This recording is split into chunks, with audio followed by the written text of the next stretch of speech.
Bismillahirrahmanirrahim.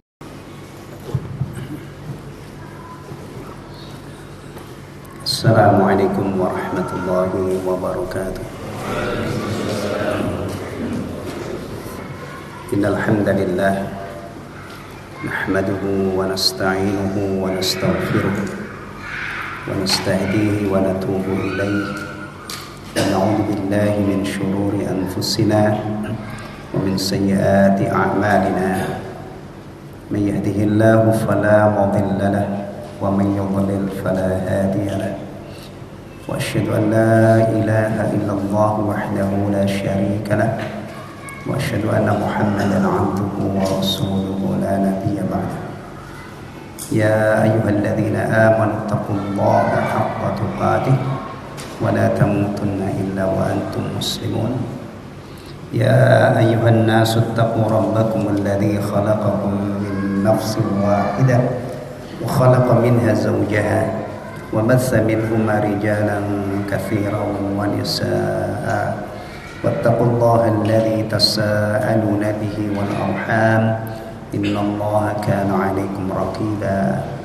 Ya ayyuhalladzina amanu taqullaha wa qulu qawlan sadida yuslih lakum a'malakum wa yaghfir lakum dhunubakum wa man yuti'illaha wa rasulahu faqad faza fawzan 'azima. Amma ba'd, fa inna asdaqal hadithi kitabullah wa khairal hadi hadi Muhammadin sallallahu alaihi wasallam wa syarrul umuri muhdatsatuha wa kullu muhdatsatin bid'ah wa kullu bid'atin dhalalah wa kullu dhalalatin finnar. Ikhwatal iman, jamaah sekalian rahimani wa rahimakumullah. Pertemuan malam ini insyaallah kita akan melanjutkan menelaah kitab Al-Adabul Mufrad yang sudah di hadapan kita ini ya. Kita akan telaah dari bab yang ketujuh, Babu uquqil walidain, bab durhaka kepada kedua orang tua. Lawan dari birrul walidain ya. Untuk perhatikan, ini hadis ke-15 masih terkait dengan kedua orang tua ya. Baik.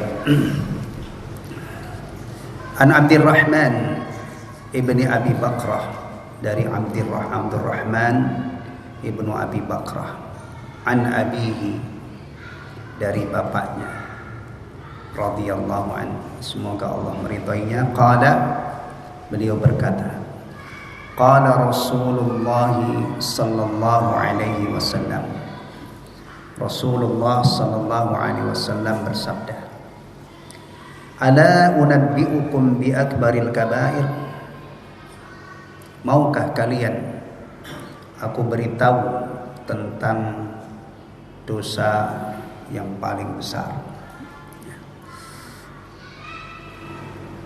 Salatan, beliau mengulangi ini sampai 3 kali. Kita perhatikan ya, beginilah gaya Rasulullah SAW mengajar itu ya, untuk mengondisikan supaya sahabat-sahabat beliau itu ya, fokus terhadap apa yang beliau sampaikan.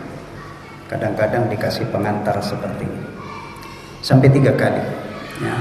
Qalu, mereka menjawab, mereka merespon, radhiyallahu anhum ajmain, bala ya Rasulullah, tentu atau benar wahai Rasulullah, kami mau. Baik. Barulah Rasulullah sallallahu alaihi wasallam menjelaskan hal yang sangat penting ini. Qala, beliau sallallahu alaihi wasallam bersabda, al-isyraqu billah, menyekutukan Allah ya. Ini yang pertama, yang pada hadis berapa itu ya, ke-8 bukan ke-8 yang sebelumnya sudah kita pelajari.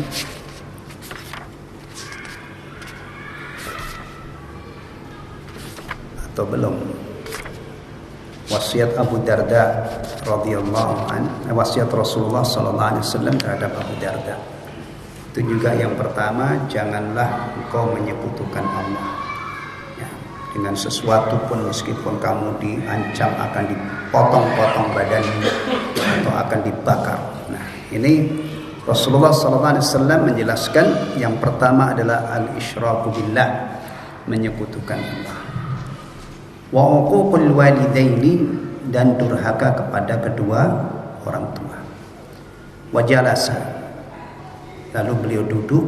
Wa kana muttaqian, sebelumnya beliau bersandar. Jadi ketika akan menyebutkan yang ketiga ini, beliau mengubah posisinya. Tadinya bersandar, kemudian beliau duduk. Ala wa qauluz zur, kata beliau, ingatlah dan perkataan dusta. Perkataan dusta itu termasuk yang sangat besar, berat adalah syahadatuz zur, orang memberi kesaksian palsu.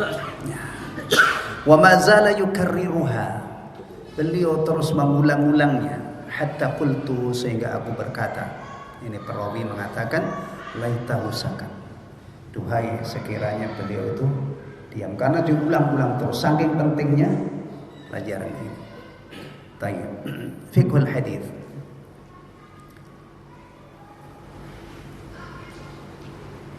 Pelajaran yang dipetik dari hadis yang mulia ini, thubutu inqisamid dzunubi ilal kabairi was-shaghair, tetapnya pembagian dosa, ada dosa-dosa besar dan dosa-dosa kecil. Ya. Jadi dalam ajaran Islam, pembagian dosa itu ada dosa besar, ada dosa kecil. Dan pembagian ini sabit. Ya, sabit itu artinya benar. Ya. Berdasarkan Al-Quran dan juga berdasarkan As-Sunnah. Ya. Baik. Tapi ini perlu penjelasan lanjutan. Nah. Dosa-dosa besar, kalau kita merujuk kepada kitab Imam Adz-Dzahabi rahimahullah, itu ada 76 dosa besar. Ya, yang dipastikan oleh beliau kabir atau kabair. Ya, kemudian ada pembahasan lanjutan dosa-dosa yang mungkin masuk dalam kategori besar. Yang dipastikan dosa besar itu 76. Ya, kalau ditambah dengan ma yuhtamalu minal kabair, dosa-dosa yang mungkin masuk dalam kategori besar, itu totalnya hampir ada 100 berapa di kitab Al-Kabair. Hitung bayanginnya ke sana ya. Jadi ada dosa besar, pembagian dosa besar itu benar dalam agama. Udah nggak usah antum gugat. Ya, ketinggalan.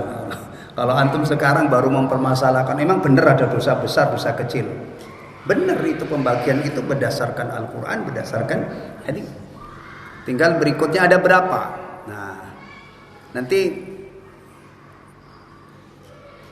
misalnya Rasulullah SAW bersabda, ijtanibu as-sab'al mubiqat, jauhilah 7 dosa yang membinasakan, yang bisa menghancurkan. Kalau merujuk kepada sabda ini ada 7. Tapi ini bukan berarti totalitas dosa-dosa besar itu hanya 7. Karena Imam Adz-Dzahabi sekali lagi bisa menunjukkan kepada kaum muslimin bahwa dosa-dosa besar itu ada 76. Terukur dengan kaidah. Ya. Jadi menentukan sebuah maksiat itu sebagai dosa besar, ya, itu ada kaidahnya, bukan serahkan kepada selera. Kalau sekarang orang menurut kamu dosa besar apa?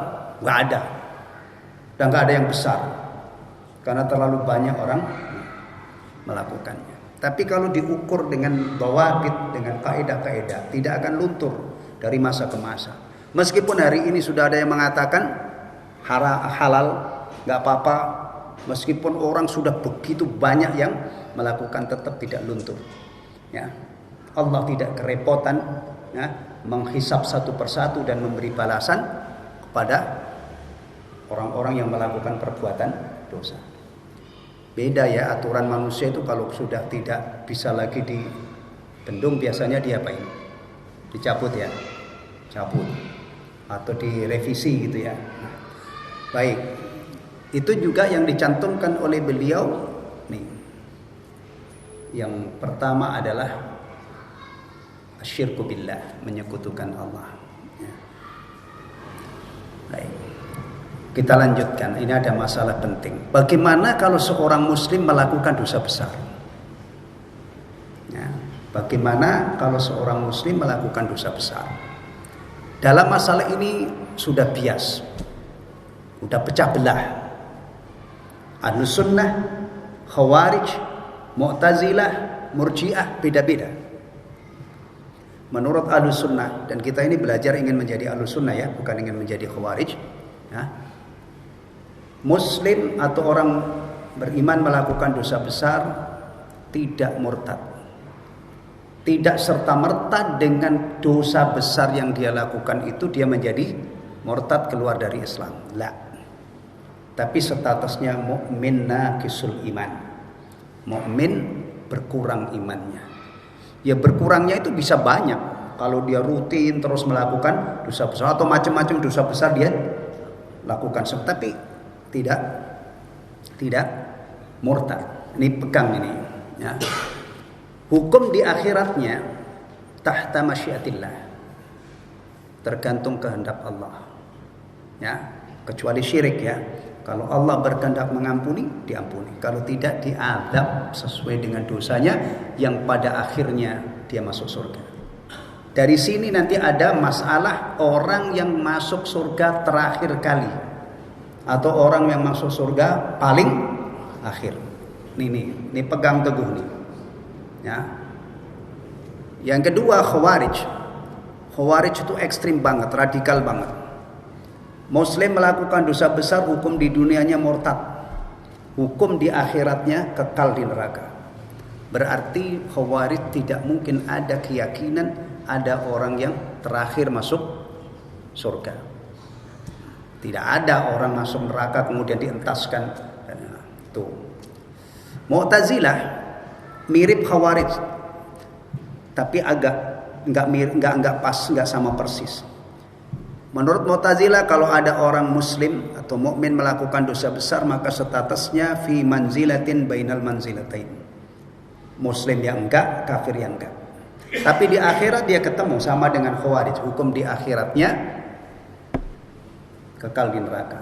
Maka saudara-saudara kita yang terpapar dengan faham khawarij atau faham Mu'tazilah, sekali lagi tidak ada menurut mereka ya, orang beriman masuk neraka kemudian setelah bersih dosa-dosanya, entah yang paling lama itu berapa abad wallahu taala alam. Dan antum jangan pasang badan, biarinlah saya yang itu yang penting nanti keluar dari neraka. Nah, jangan ya. Tidak punya keyakinan ini. Padahal ini adalah keyakinan yang didasari pada hadis-hadis yang sahih. Akan dikeluarkan dari neraka orang yang masih ada iman seberat darah terakhir. Tapi kalau orang mati dalam keadaan kafir, mati dalam keadaan musyrik, mati dalam keadaan munafik, nifaq i'tiqadi, dah tidak mungkin ada yang bisa keluar. Orang kafir yang paling enak, yang paling beruntung di neraka itu Abu Thalib, karena dapat syafaat dari Rasulullah. Tapi karena dia matinya dalam keadaan tidak beriman, maka syafaat Rasulullah tidak bisa mengeluarkan dari neraka, hanya meringankannya. Itu Murji'ah beda lagi. Kalau Khawarij itu begitu kerasnya, Muslim melakukan dosa besar, kafir ya, hukum di dunianya berarti murtad, di akhiratnya. Kalau Murji'ah, Muslim melakukan dosa besar tidak ngaruh terhadap keimanannya. Jadi kalau Khawarij itu batal imannya, Ahlus Sunnah tidak batal tapi mengurangi. Murji'ah maksiat tidak mempengaruhi keimanan. Nah, baik, dikit-dikit aja ya. Nanti jadi kita kembangkan ya. Baik, itu yang perlu di ini. Jadi antum jangan misalnya ada orang Islam melakukan dosa besar, kafir. Kalau antum katakan kafir, seandainya nanti mati dia, itu konsekuensinya jenazahnya ya jenazah kafir. Antum pernah dengar nggak ada orang pesta minuman keras kemudian pada mati bergelimangan? A'adzanallahu jami'an. Begini ini kita harus terapkan. Kalau yang pada mabuk-mabuk itu orang statusnya muslim, ya matinya ini muslim, harus diurus. Nah, di sini tim memandikan siapa? Antum ya. Nah, kalau ada orang yang mati begitu muslim kemudian matinya ini waliyadzubillah, semoga tidak menimpa, sekedar contoh aja ya, antum mandiin. Nah, tapi biasanya ya Allah Subhanahu wa taala itu akan memperlakukan jenazah seorang muslim sesuai dengan ketaatannya. Ya, paling-paling begini nih cuman dapat hak di kafani, dimandiin kafani, sholatin itu pun ala kadarnya. Yang penting menggugurkan apa? Menggugurkan kewajiban, fardu kifayah kan? Nah, tanya. Saya belum pernah dengar ada ahli maksiat yang ini kemudian masya Allah yang menyolatin itu ulama-ulama, kemudian orang digerakkan hatinya oleh Allah sampai ribuan orang yang nyolatin. Ya, nggak ada kan? Kalau temennya banyak ada. Orang ahli maksiat itu kadang-kadang kalau mati itu temennya banyak, tapi nggak bisa berbuat apa-apa, orang nggak mengerti sholat jenazah. Kadang-kadang sholat fardu aja dia tidak ngerti. Nanti kalau sholat jenazah, kalau diimami oleh orang yang tidak ngerti, ada rukunya, ada sujudnya. Iya kan? Antum kita itu kadang-kadang harus sabar loh. Antum kalau beragama terlalu kenceng, itu kadang-kadang nggak sabar. Wah, ngapain sih disolatin orang matinya juga? Nah, loh, ini bicara status seorang ini masih muslim atau tidak. Ya. Dan nanti kita akan menemukan hadis-hadis yang sangat banyak tentang bagaimana kita terhadap muslim. Jangan gampang mengkafirkan orang Islam. Ya, pegang baik-baik. Ilmu yang kita pelajari ini dari majelis ini, kalau kita baca terus, kita dapat ilmu. Jangan gampang-gampang mengatakan kepada seorang muslim, ya kafir, hai orang kafir, wahai musuh Allah, hai fasik misalnya. Nah, ya, nih, antum saksinya ya. Kita kalau belajar begini ini justru kita sangat hemat dalam mengkafirkan orang. Kadang-kadang ada yang mengatakan bahwa golongan model-model kita ini katanya kerjaannya ngafir-ngafirin orang. Astagfirullahaladzim. Ya. Kalau mengkafirkan orang Islam itu masalah berat. Tapi kalau meyakini bahwa orang di luar Islam itu orang kafir itu ya udah gak usah. Inilah. Ya.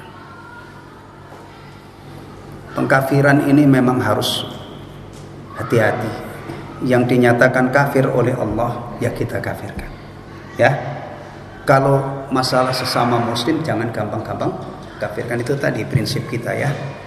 Pelaku dosa besar itu tidak serta-merta murtad dengan dosanya itu. Baik. Kemudian tadi ada dosa kecil ya. Ilmu tentang dosa kecil kata para ulama. Ini ilmu tentang dosa kecil. Apa dosa kecil itu? Yang tidak ada ancaman hukuman di dunia dan tidak ada ancaman siksa di akhirat. Nah. Tapi perhatikan, dosa kecil itu bisa naik peringkat menjadi besar. Pertama karena dilakukan terus-menerus. Ya. Yang kedua karena diremehkan.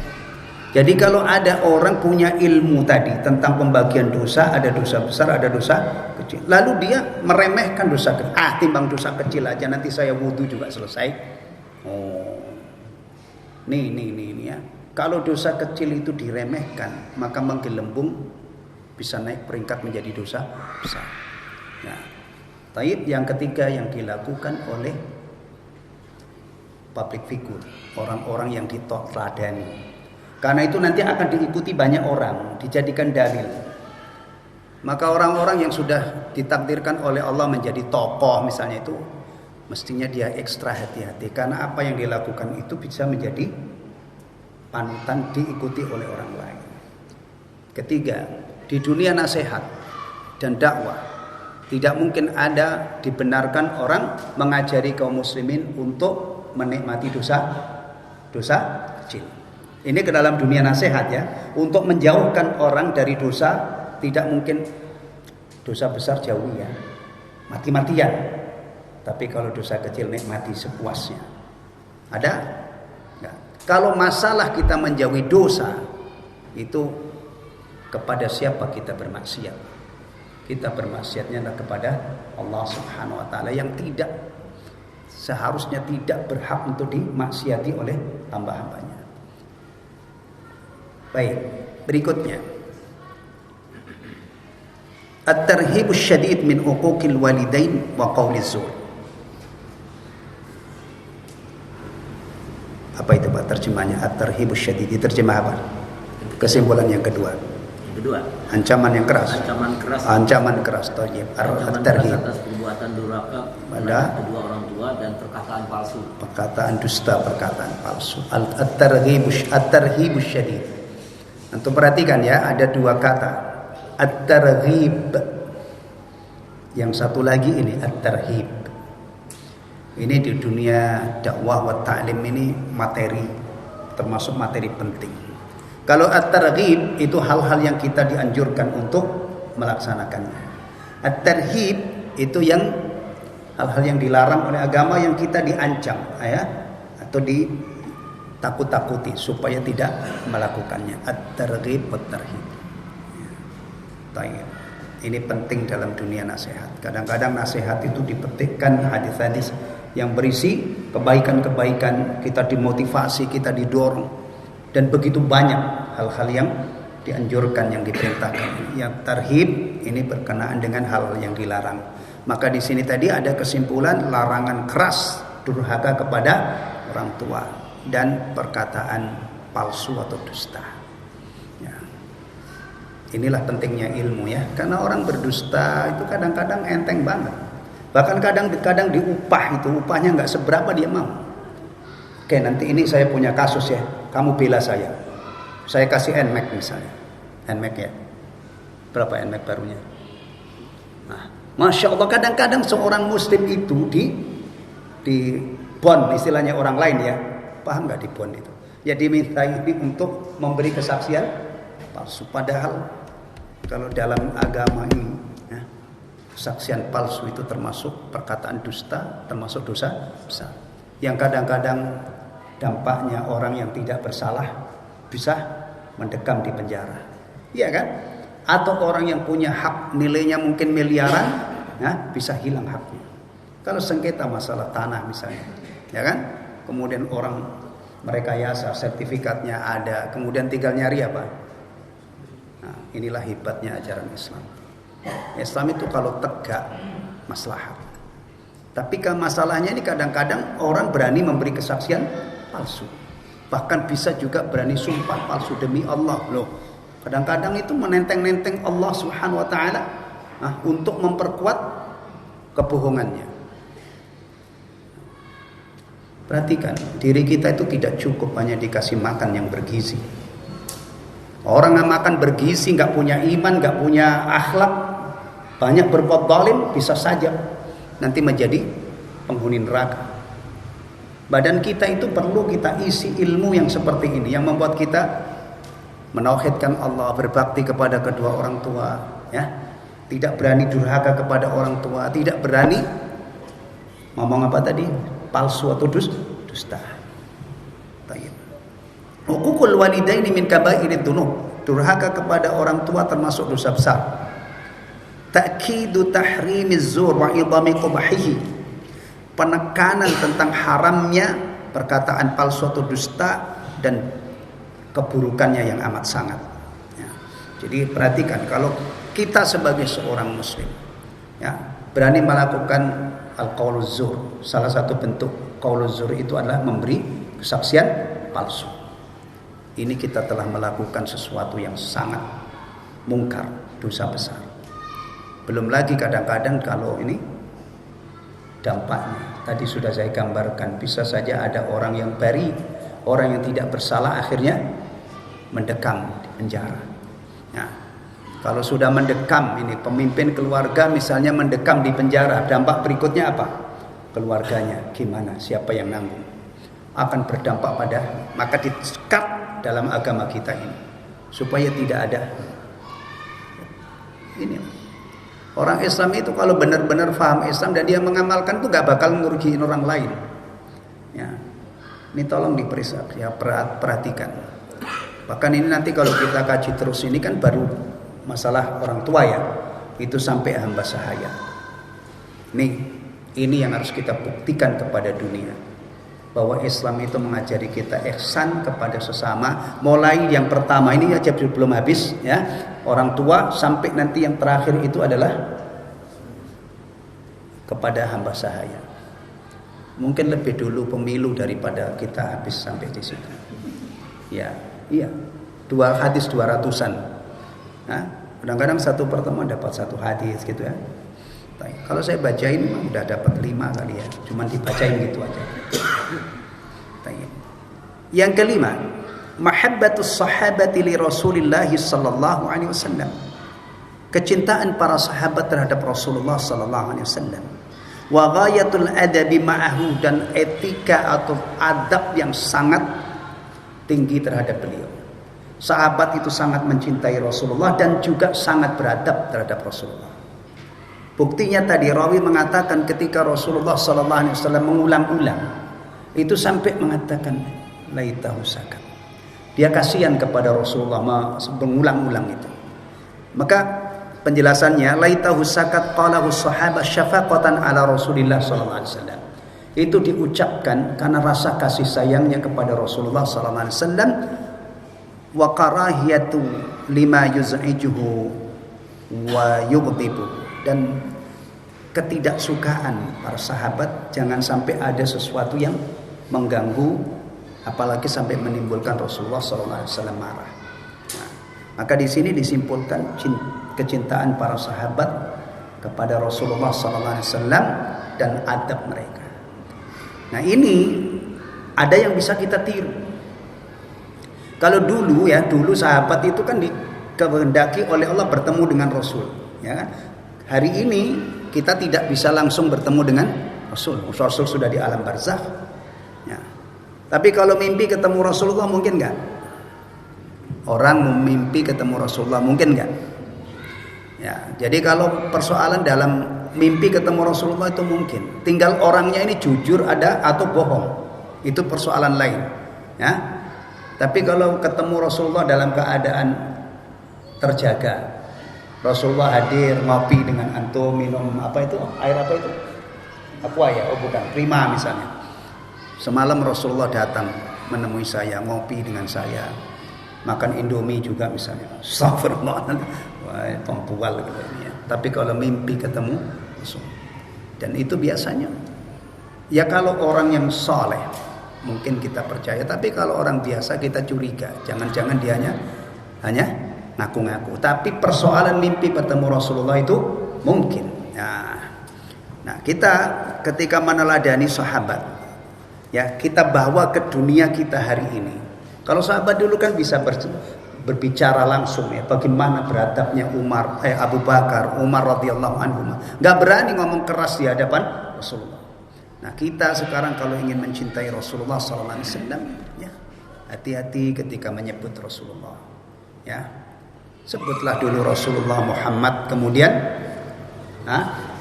iringi sholawat. Itu salah satu bentuk ekspresi mahabbah sekaligus pengagungan kita terhadap Rasulullah SAW.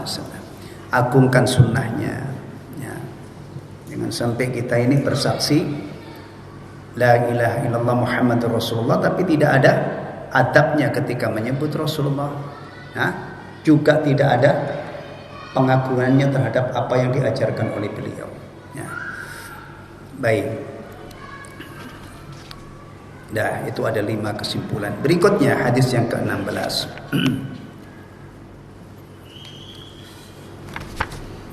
An Warrad katibu atau katibil Mughirah bin Syu'bah. Dari Warrad. Ini antum bisa baca katibi Al-Mughirah bin Syu'bah. Statusnya menjadi badal. Kalau antum nahwu ya, paham nahwu. Atau antum bisa baca katibu Al-Mughirah bin Syu'bah. khabar mubtada mahdhuf. An Warrad huwa katibul Mughirah bin Syu'bah. Ya. Kita ini ada di Indonesia. Indonesia itu pemerhati nahwu dahsyat. Ya. Ustaz-ustaz kalau salah dalam membaca nas-nas itu jadi amunisi untuk menyerang. Makanya ya tidak ada orang lepas dari kesalahan ya. Tapi orang kalau tidak bisa baca kitab, ya, tidak punya ilmu nahwu dan sharaf, misalnya nggak paham, ya nggak bisa baca. Ya. Ini hati-hati, termasuk ini sebenarnya untuk saya ini ya, tapi saya kabarkan ke antum.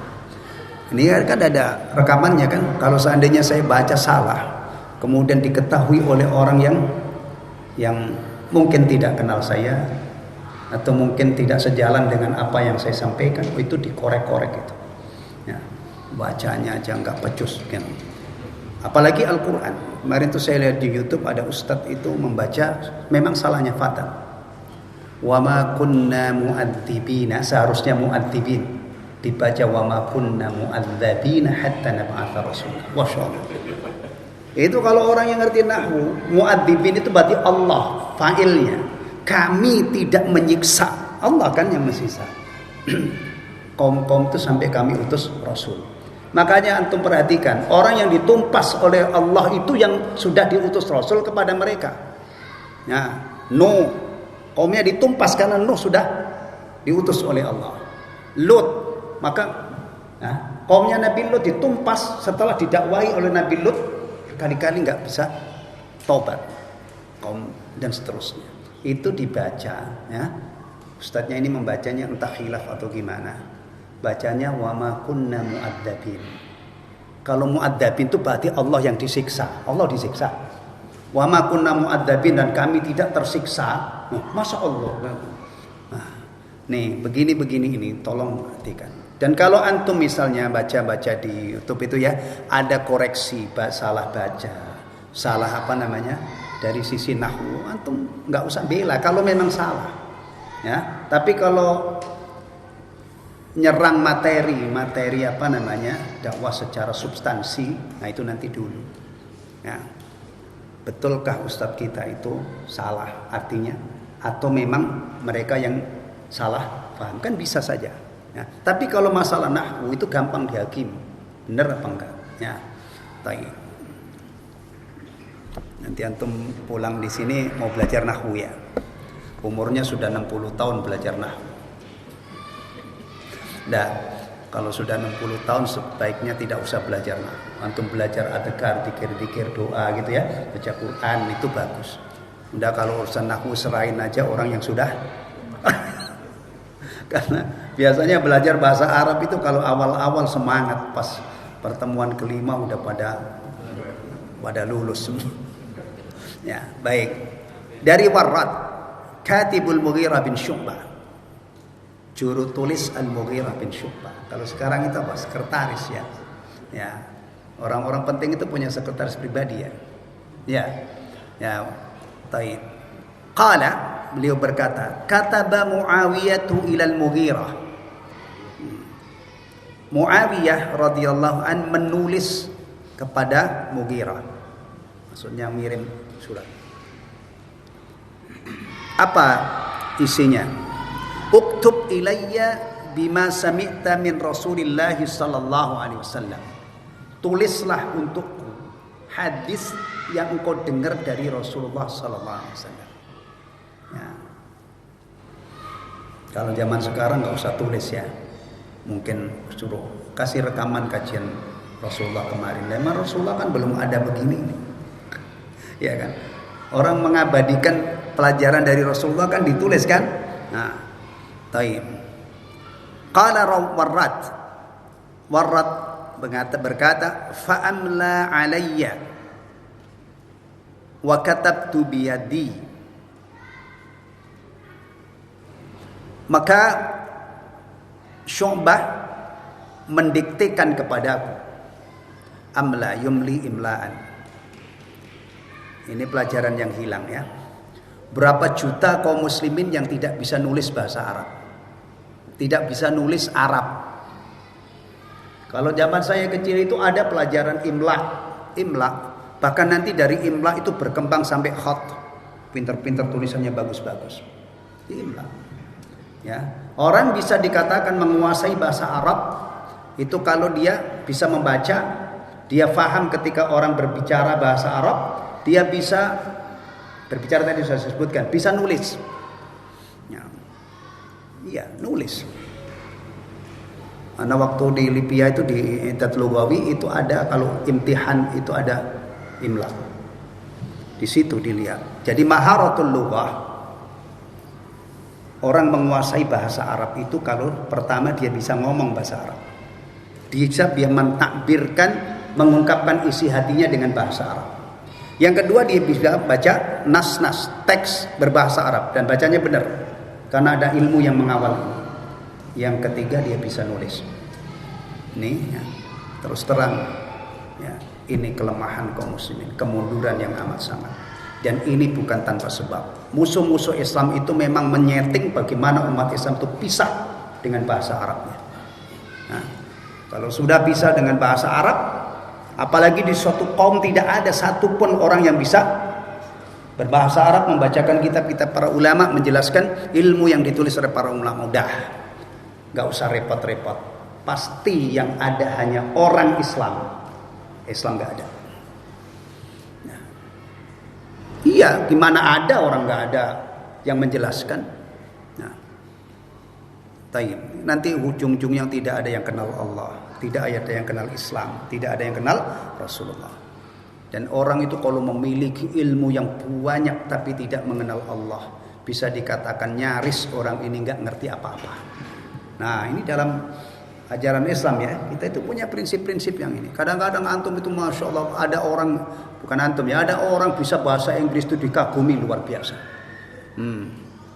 Orang bisa bahasa Inggris tok, tapi nggak bisa bahasa Arab, atau tidak mau mendengar orang-orang yang menguraikan ilmu para ulama, ilmu tentang Allah, tentang Islam.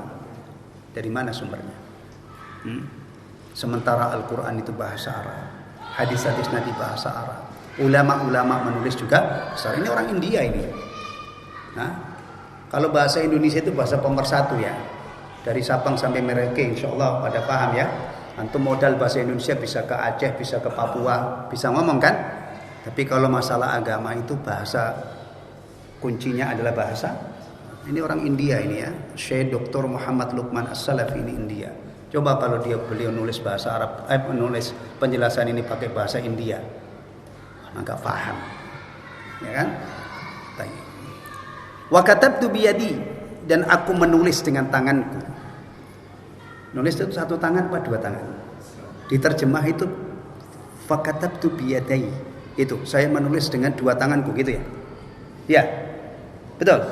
Kalau terjemahannya menulis dengan dua tangan berarti harus dibaca wa katabtu biyadayya. Tapi kalau nulis itu kan satu tangan ya. Saya juga agak janggal ketika membaca ini, membaca terjemahan. Betul kan, dua tangan gitu ya? Hah? Benar? Dengan tanganku atau dengan dua tangan? Antum jujur, kalau nulis itu tangan dua atau tangan satu? Satu. Nah, tangan satu berarti biyadi, dengan tanganku. Kanan apa kiri? Kalau tulisan itu sih, tahu saya tidak ini. Kalau orang kidal yang nulis dengan tangan kiri nggak apa-apa. Ya, tapi kalau makan, lain lagi. Nah, setahu saya, pakai jam tangan itu di lengan kanan apa lengan kiri? Mana yang enak aja, gitu aja. Nah, iya, tangan kanan ini tangan yang paling aktif, ya, jabat tangan. Jam antum yang besar-besar itu ada yang setengah on beratnya, mengganggu, nggak fleksibel. Atau kayak saya, memang saya ini kidal, jadi jam tangan saya di sini. Saya tidak termasuk orang yang terlalu menganggap bahwa memakai jam tangan itu sunnahnya kanan. Maaf, saya tidak punya pendapat itu.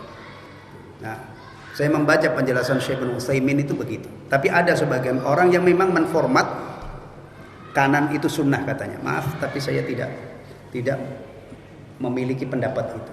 Jam tangan dikenakan di mana yang paling. Nah, cuman ada yang lebih penting lagi. Antum jangan pakai jam tangan emas. di tangan atau di kiri. Rolex emas nggak usah.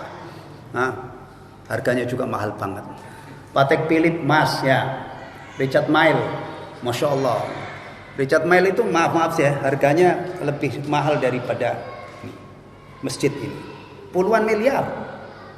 Bahkan saya baca tadi pagi atau kapan itu ada Patek Philippe yang dipakai oleh Kaisar Cina terakhir. Itu zaman dulu. Itu laku 190 sekian miliar dilelang. Itu jam udah nggak dipakai, cuman untuk koleksi aja ya, masya Allah. Kok kemana-mana sampai ke situ. Balik lagi. Biadi ya, menuliskan dengan tangan ya. Taib. Nah ini nih yang diminta oleh Muawiyah radhiyallahu an dari Mughirah bin Syu'bah. Akhirnya dipenuhi. Inni sami'tuhu.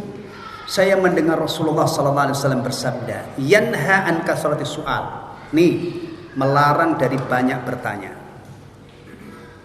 Banyak bertanya, apalagi di zaman masih turunnya wahyu, nggak usah banyak bertanya, ya, apalagi hal-hal yang tidak penting, ya. Wa idha'atil mal, dan menyia-nyiakan harta, menghambur-hamburkan harta. Masya Allah, ini ajaran Rasulullah SAW. Wa an qila wa qal. Nah, ini kalau kita tidak melihat syarah para ulama. Bisa saja qila wa qal itu maksudnya ngobrol gak karuan ngalor ngidul gitu ya.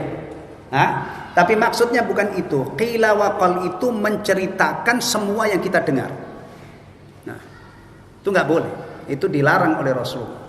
Antum kalau mau menceritakan pembicaraan tentang seseorang, pilih-pilih. Ini kalau saya ceritakan ini, orang ini marah apa enggak, orang ini ngamuk apa enggak, orang ini seneng apa enggak. Antum harus cerdik. Jangan setiap omongan orang dari orang lain antum sampaikan. Bisa saja kita mengadu domba. Qila wa qal. Jamati. Antum saring, antum filter mana yang menimbulkan maslahat. Ya, karena orang itu kadang-kadang diceritakan semua. Itu tadinya orang yang hatinya itu plong dengan saudaranya nggak ada masalah, itu nggak bisa tidur. Pengen nunggu pagi kemudian pengen labrak orang itu. Iya, omongan itu masya Allah. Ya. Tapi kalau misalnya begini, Pak, sampean kenal si Fulan, sekarang tinggal di sono di Tambun. Oh kenal, itu sahabat saya.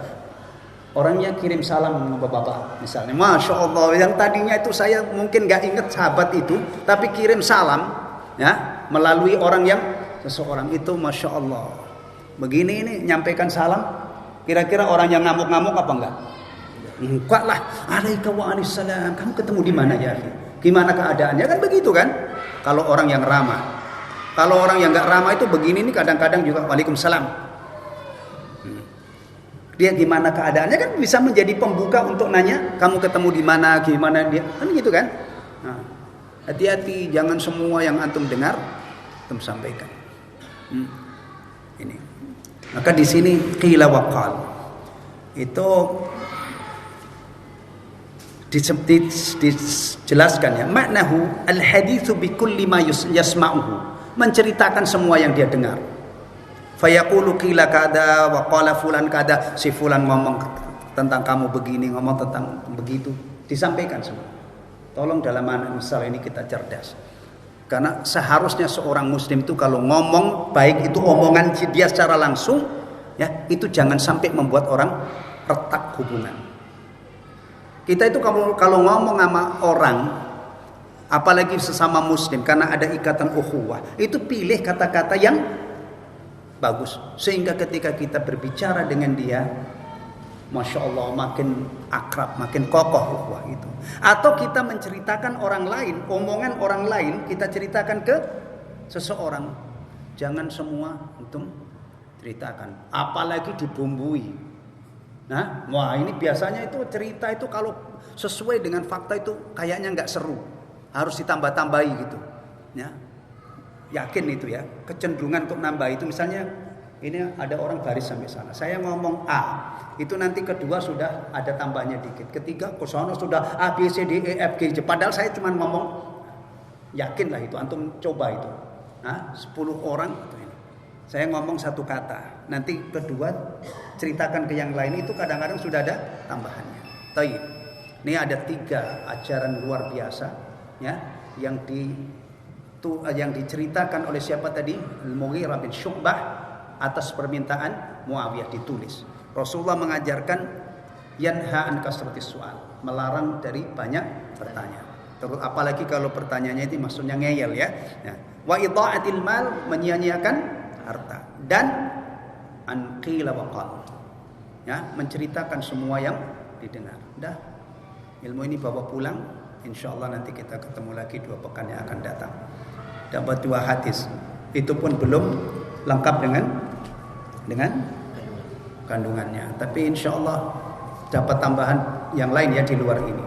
Termasuk yang saya sebutkan tadi, ada bagaimana madhab Khawarij tentang orang muslim melakukan dosa besar. Kemudian Ahlus Sunnah bagaimana? Kemudian Murji'ah bagaimana? Terbukti bahwa Ahlus Sunnah itu ada di tengah antara 2 kelompok yang menyimpang ini. Maka wastiyatu Ahlus Sunnah, kemoderatan Ahlus Sunnah itu salah satunya dalam masalah mukmin melakukan dosa besar. Nanti ada juga wastiyah Ahlus Sunnah dalam masalah qadar. Ya, Ahlus Sunnah posisinya di tengah-tengah. Di sebelahnya yang sesat ada Qadariyah, ya, yang menafikan takdir. Ada Jabriyah yang menetapkan takdir berlebihan. Kita ini sudah disetting dari sana, udah nggak berkutik. Itu pemahaman Jabriyah. Nah, jelas 2 kelompok ini kalau kita kaji belangnya itu sangat jelas. Jadi kadang-kadang saya kembangkan ke masalah akidah ya, kalau ada momennya gitu, termasuk dalam menjelaskan dosa-dosa besar tadi. Semoga bermanfaat dan mudah-mudahan perjuangan kita untuk bertolabul ilmi membuahkan hasil ya. Tambah ilmu kita.